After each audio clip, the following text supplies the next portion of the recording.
Thanks for joining us here on WMCM TV. We got a full slate of sports for you. Sports Talk Live is next.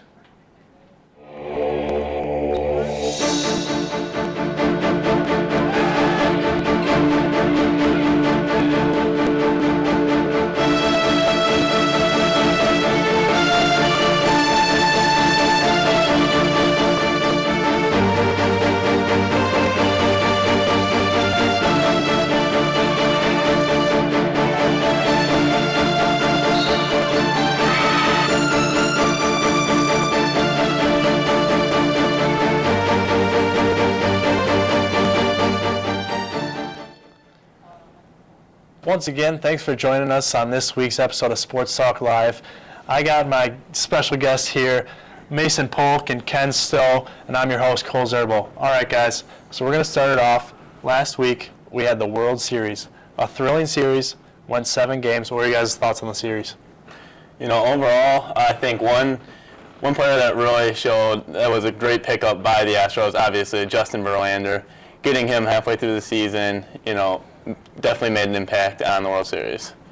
Oh, for sure. I think Justin Verlander he could be the reason why the Astros honestly made it that far. I think it's really, they were looking at the numbers and he wasn't playing that well, but they just kind of were like, hey, it's Justin Verlander. We got to make a move. So they brought him onto the team. I think it was a really great series, but Game 7 for me was pretty disappointing for how amazing 1 through 6 were. I mean, I was really ready for some bats to be going, and honestly, for it to be such a disappointing, pretty low scoring game, especially for the Dodgers. They just couldn't get the juice going. I feel really bad for Kershaw. I don't think he can come back from this postseason nightmare for his career. Yeah, I definitely agree. Game 7 was super disappointing when you consider the games that were going on in the games 1 through 6, like you mentioned, just a bunch of tight, high-scoring games. And that Game 7, Astros got out ahead and didn't look back. Justin Verlander, you guys mentioned him, just got married to Kate Upton this weekend, supermodel Kate Upton, so life's going pretty well for that man. One of the MVP of the series, George Springer, I was looking at his line. His batted .379 in the series and had 5 long balls. Talk about, and cool thing about that too is Sports Illustrated in 2014 on the cover had a picture of George Springer and said 2017 World Series champions, the Astros. So they called it 3 years in advance when this Astros team was bad back then. Obviously had a good farm system. But yeah, I thought his performance was just phenomenal, especially with that great Dodgers pitching staff. Oh, for sure. If you would have asked me to start the series who was going to win the World Series MVP, I wouldn't have picked him. I don't think he had an awesome series, and that just goes to show you though how great of both teams that both teams were. I was talking earlier before we even started the show. I think that both the teams, they were like, it wasn't like Dodgers Astros, David versus Goliath. That's kind of what you think when you think Houston Astros, LA Dodgers. It was really a Goliath versus Goliath performance, and games 1 through 6 really illustrated that, I think. And personally, I was rooting for the Astros. I'm not a big Dodgers fan, and just the fact that the city of Houston, after everything they went through with the hurricanes and everything, the fact that they could bring home a World Series championship is really just amazing. Right. Yeah, I definitely agree. And some fans of the Green Bay Packers might feel like they've been hit by a hurricane after the loss of Aaron Rodgers. So we had Packers-Lions last night on Monday Night Football. Not really a great game from a fan's perspective. What are you guys' thoughts on that game last night? Well, the question was, coming out of the bye week, Brett Hundley, was he going to play better? He's had plenty of time to get accustomed to the system now, and I'm still not seeing what I want to see from him. There are a lot of times he would try to extend plays, which, if your quarterback can do that, that's nice, but especially it was right at the end of the first half. There were times he could have either just checked down, gained a few yards, or just thrown it away, and he would extend the play and just lose up to 5 extra seconds off the clock, which you can tell he's a young quarterback, but at this point, he needs to start developing that kind of savvy. Yeah, I think a lot of it, too, is on Coach McCarthy, honestly. Play calling is not, he's so accustomed to letting Aaron Rodgers bail him out for some bad play calls, and now it's really it's really evident that he doesn't have those players anymore to really bail him out of the bad plays, calling plays where everybody's running deep routes and kind of not helping the quarterback out, I feel like. It's just the game is just another example of the averageness of Green Bay's roster without Aaron Rodgers. Yeah, I was looking at some statistics, some stats from the game. The Lions were absolutely dominant in this game. They had 417 yards to the Packers' 311 yards. They also led in time of possession and total first downs. I saw even a picture, like a still shot of Brett Hundley with a very nice pocket around him and a streaking Jordy Nelson right down the middle of the field. Should have been in his sights. And the caption of the photo was, Brett Hundley was sacked on this play. And I didn't watch the entire game because it really wasn't that good of a game and I didn't have a rooting interest in the game. But I was just like, wow, I don't know how he was sacked. It looks like it should have been a touchdown on that play, but definitely some inexperience there. And, in my personal opinion, you hear a lot of people who criticize Mike McCarthy and Don Capers, the defensive coordinator, who both deserve it. But honestly, the Packers' strength and conditioning department is where I think they need improvements, because there's just something not right there when you have, I think that almost double-digit players on the injury report. And, it's hard to play, well when half your team is hurt. Yeah, they definitely have had a lot of injuries over the past few years. Moving on, a different team in the NFL that has the opposite problem right now, the Philadelphia Eagles. Holy cow, not everybody saw this one coming. This team has the best record in the NFL. I just found out today that Vegas now has them as their odds-on favorite to win the Super Bowl. What are you guys' thoughts on the Eagles so far? Personally, at the beginning of the season, I would not have been saying this, but I think I like their chances to win the NFC. I've been looking at their scores. They've been playing well in tight games. They've won 4 games by 1 possession or less, which if they can keep that going, that means they're playing well in those high-pressure situations, which once you get to playoff time, you need to be able to do that. Yeah, I think that Carson Wentz is the real deal. I think that he's a really, really good quarterback, and I think they finally found their guy and head coach, and they have some defensive pieces. I think Carson Wentz is already a top 10 quarterback, and he's in the discussion for top 5, I think, on this season. However, I'm not jumping on the bandwagon just yet. I get that they have this they've just taken the NFL by storm. They have this 8-1 record. I don't see it continuing. I look at their roster and I'm just I kind of still see the Eagles team to start the year. I know that's kind of crazy, but I think that Dallas still is in a position to where they can really surprise the Eagles and win the division. The Dallas Cowboys are winning the turnover battle at +3, and they're out-sacking their opponents 27-10. That's winning football.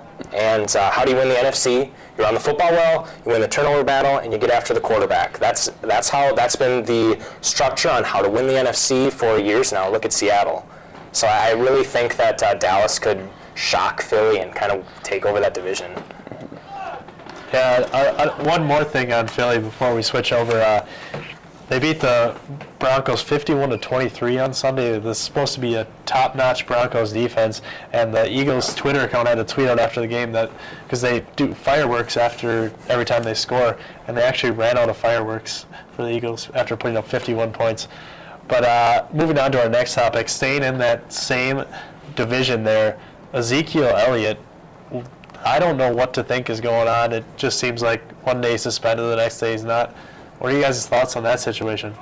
I just, it's coming down to whether, the justice, there's evidence that he did illegal activities. There was the incident over the summer with the one woman where he pulled down her top, and then his incidents go all the way back to when he was a running back for Ohio State. And, really, I think there's evidence there. He deserves a suspension, But they got to stop just messing up this season. If they're going to suspend him, he needs to be suspended. But at this point, I think they're going to have to stick with what at one point they had, where let him play out this season, suspend him for the first 6 games of next season, and just get it over with. Yeah, the thing that bothers me with this whole thing is that it's still an issue. Like, we're still talking about it. We should know, like, by now what's going on. I think, I'm going to disagree with you. I don't think he should be suspended. I think this is an example of Goodell overusing his power once again. Because this is why I think this. Goodell is told by the lead investigator of the entire case not to suspend Zeke. He's found not guilty in civil cases, and Goodell still decides, despite all of this, to suspend him. It's just frustrating. It could jeopardize Dallas' season. I don't understand his reasoning behind it. I mean, I get it. I understand his reasoning, but like, I don't understand his stance, how he can stand this way when legally he's not guilty.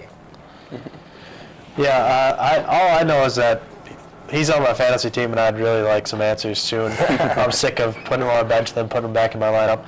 But right now, we're going to take a break and look at some adorable perfect pets.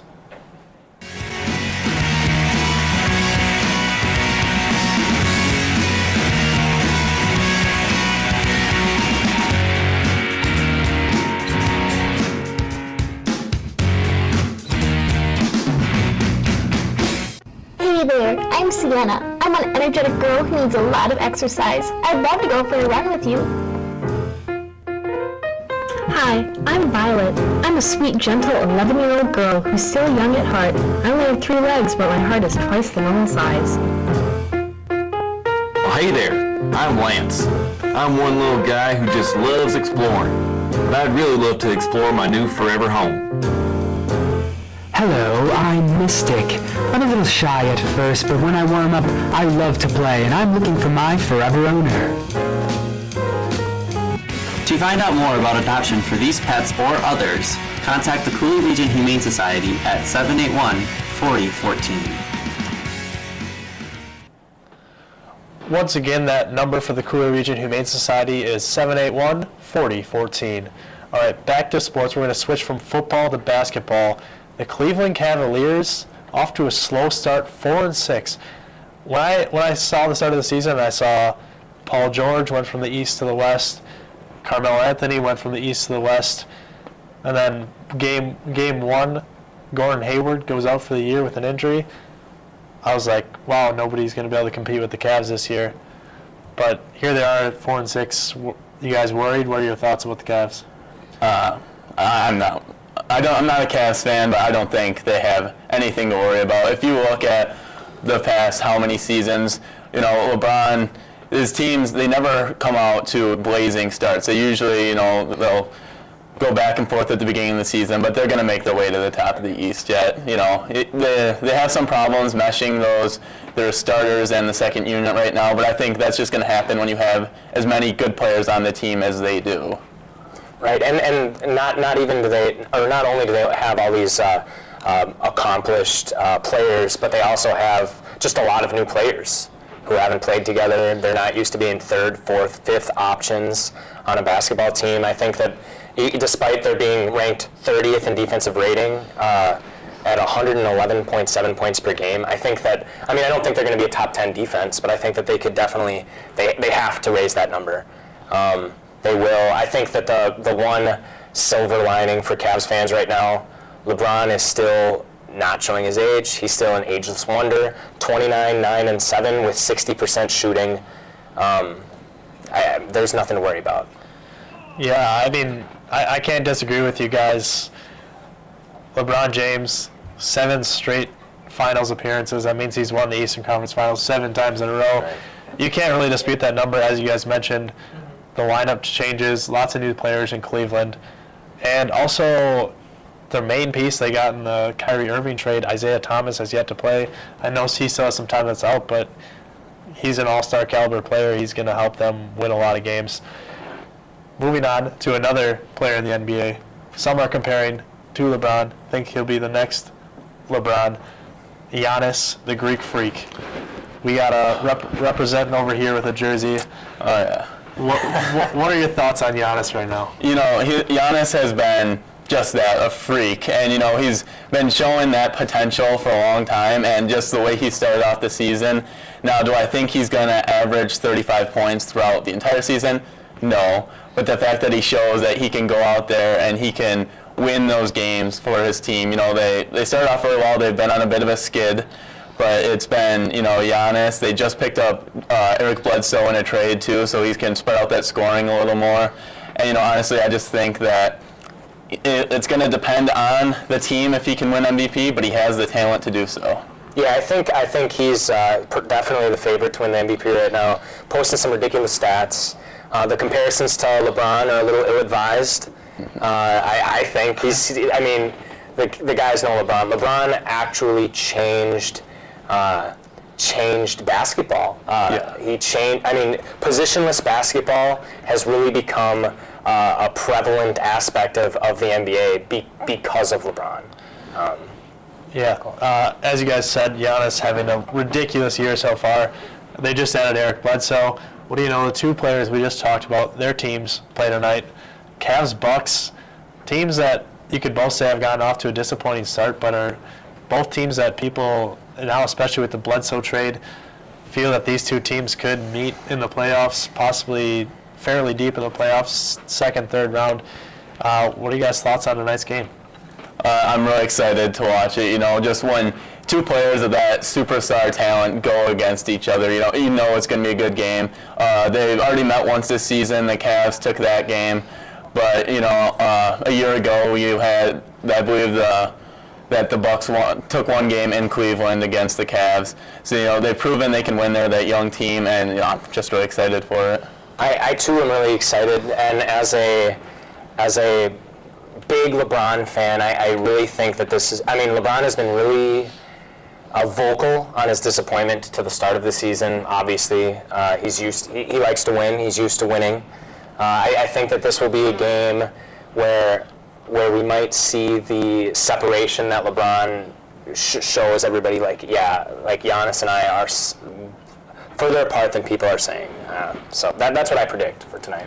All right, definitely should be a good game. Looking forward to it. Sticking in the NBA, we have some talented rookies this year. I'll let you guys start on this one. Give me some rookies that you've been looking at. You know, the one not technically a rookie, technically is Ben Simmons. Didn't get to play at all last year. He's coming in. You know, it was him and Markelle Fultz are two big rookies on that Philadelphia 76ers teams. And while Fultz has not been as great as people had hoped, Ben Simmons, 2 triple-doubles already this season, showing that he's a 6'10", and he runs a lot of the point guard for that team as well. He's showing that he deserved to be that number 1 pick a year ago, even though he didn't get to play. Yeah, Ben Simmons has been more than what you could hope for, I think, as a Sixers fan. He's really showing some promise, which is really nice, especially considering Markelle Fultz hasn't been what fans had kind of hoped for, I think.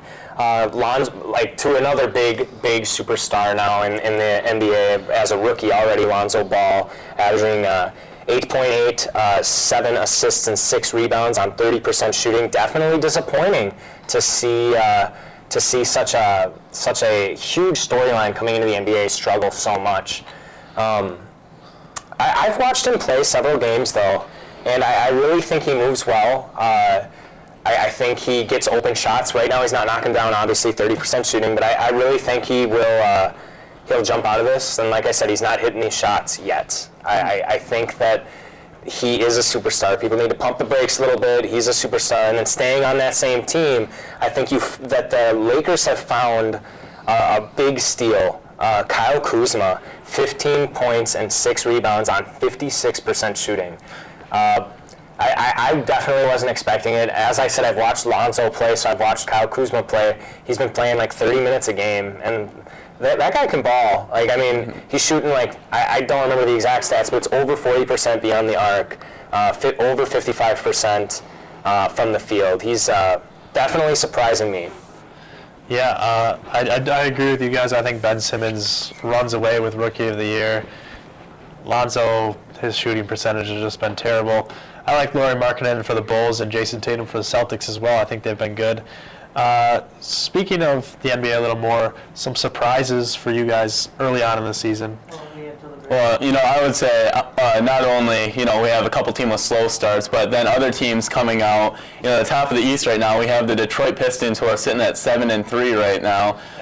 They're playing really well. Tobias Harris has been scoring incredibly well. And one interesting stat I saw, Andre Drummond at the moment is on the season shooting 78% from free throw, which is just slightly above his career average of 38%. Also have the Orlando Magic sitting at 6-4 right now. I believe they're third in the East. Aaron Gordon is just playing great. Those surprising teams that nobody expected to be at the top of the standings right now, but playing well. Right. Another surprising team, I think, Boston Celtics. I think everybody thinks, Boston, they're going to be a top 1 or 2 seed in the East to start the year. Gordon Hayward goes down with the devastating, gruesome injury, and it kind of, people, they kind of lost a little bit of hope. But still 9-2 without Gordon Hayward. They've won 9 straight.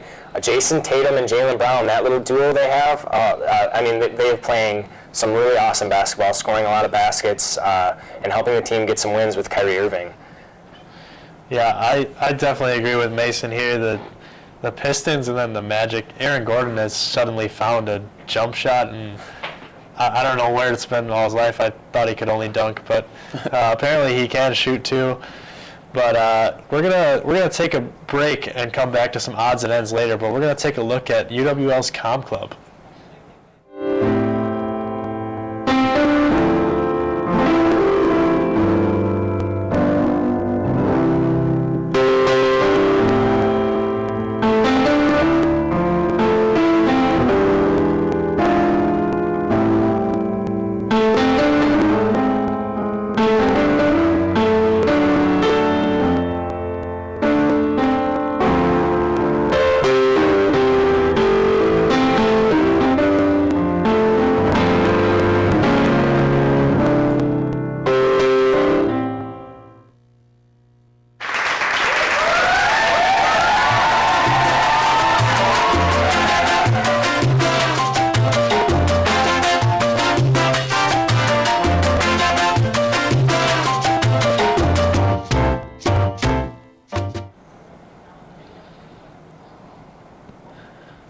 That was once again UWL's Comm Club. We're going to take a look at some college football here. In our home state of Wisconsin, the Wisconsin Badgers 9-0, undefeated. Can they remain undefeated? What do you guys think about the Badgers? Well, one thing that is obvious is they're undefeated, though they haven't been playing that great a competition so far. But that doesn't negate the fact that they're still playing very well. Freshman running back Jonathan Taylor coming out and just playing incredibly well. You always have Wisconsin pumping out those big-time running backs behind that big offensive line, and he tied one of the records for least amount of games to get so many rushing yards and rushing touchdowns, and he just had an incredible freshman season so far. And I think the Badger football, it'll come down to their season's going to come down to that Big Ten championship game when that's going to be the first time most likely they play that real talent, which will either be Ohio State or Penn State when they finally get there. Yeah, I still think I think if they went out, I know we're hearing a lot of if they went out they could still possibly not make the college football playoffs. I think if they went out they make the playoffs. I mean let's look at this. They're not going to get like that A+ win that we thought that they were going to get in the Big Ten championship with Ohio State or with Penn State, but they're still going to get several low B wins. Iowa's not a gimme win anymore after they kind of trounced on Ohio State. Iowa's definitely like to the college football committee. They're going to see that win as a big statement win for Wisconsin, and then they're still going to play or they still play Michigan, which is another solid win later in the season. And then they'll play Ohio State, I'm thinking, in the Big Ten championship. They just need to win that game, and I think that they could make the college football playoffs. I really do. Yeah, I mean, I think it's definitely interesting. It's good to see the Badgers 9-0. You saw it last week with Ohio State and Penn State, the two big dogs in the Big Ten this year, both losing kind of surprisingly. Ohio State getting absolutely trounced by Iowa. But yeah, as we talked about, Wisconsin definitely has a chance to make the playoff. What are you guys' predictions for the college football playoff? Well, looking at the standings right now, Georgia, Bama still at the top, undefeated. Alabama at this point, everyone expects them to just be, every year in the playoff, which I'm not a fan, but, you have to respect that program that Nick Saban has brought about. But it'll come when it comes down to those conference championships is where it's really going to come out because of those one-loss teams. Do they stay in over those undefeated teams like the Wisconsins? Yeah, I think, again, you kind of hit it on the head. I think Georgia doesn't make it in just because they're going to play Alabama later in the year, and I think Alabama's going to win that game pretty decidingly. I'm going to go Alabama, Clemson, Oklahoma, Wisconsin is my 4 teams to make it. All right, it'll definitely be interesting to see how that turns out. Moving back to the NFL a little bit here, we're going to talk about some NFL awards. Who do you guys got for your defensive and offensive rookies of the year? Well, for me, up until about a week ago, my offensive MVP was definitely going to be Deshaun Watson, putting up those crazy numbers at quarterback and really leading that Houston Texans team. But after that injury that'll sideline him for the rest of the year, that ACL, I got to go with Kareem Hunt, the running back for the Kansas City Chiefs. I believe he is still leading the NFL in the rushing yards, and he's just playing great right now. Yeah, he is. He's on. Kareem Hunt's on pace for around 1,500 yards, 600 receiving yards, and 10 total touchdowns. And you kind of hit on that. You got to put an asterisk next to whoever's going to win this Rookie of the Year, because Deshaun Watson was going to win it He was going to run away with it. The way he was playing, to do that to that Seattle defense. It's really impressive. I think Kareem Hunt is definitely the front runner. Another guy to watch out for, Leonard Fournette.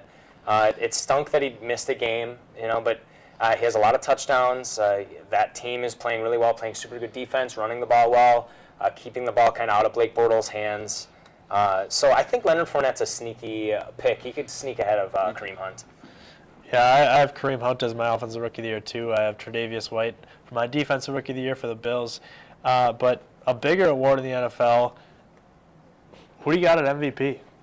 Right now I kind of alluded to it earlier. I have Carson Wentz the way. A lot of times it comes down to the best player on the best team in the NFL. And if the Eagles keep playing the way they are right now and they keep the top record, I really think that it's going to have to be Carson Wentz. Yeah, I think he's a smart pick. He's the front runner right now. I'm going to go with Alex Smith. The guy's on pace for 4,400 yards, 32 touchdowns, 2 picks. He wasn't expected to do anything like that.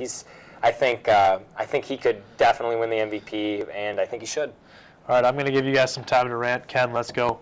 Oh, geez, right on the spot. I think something I'd like to rant about is the Cleveland Cavaliers and their slow start. As we talked about earlier in the show, I don't think we have anything to worry about. They still have their second best player to come back.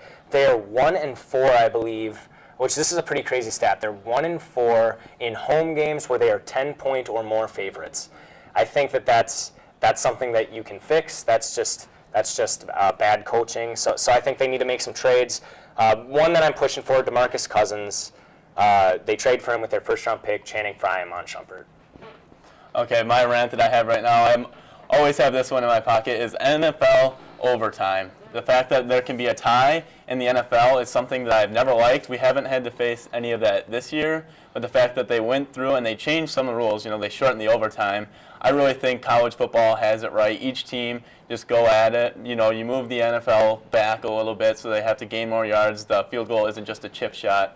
But there shouldn't be able to be ties in the NFL at that highest level of playing. There should always be a winner, in my opinion. Once again, thanks again for joining us on Sports Talk Live. We've had fun talking sports with you guys. This has been Mason Polk, Ken Stowe, and Cole Zerbel signing out.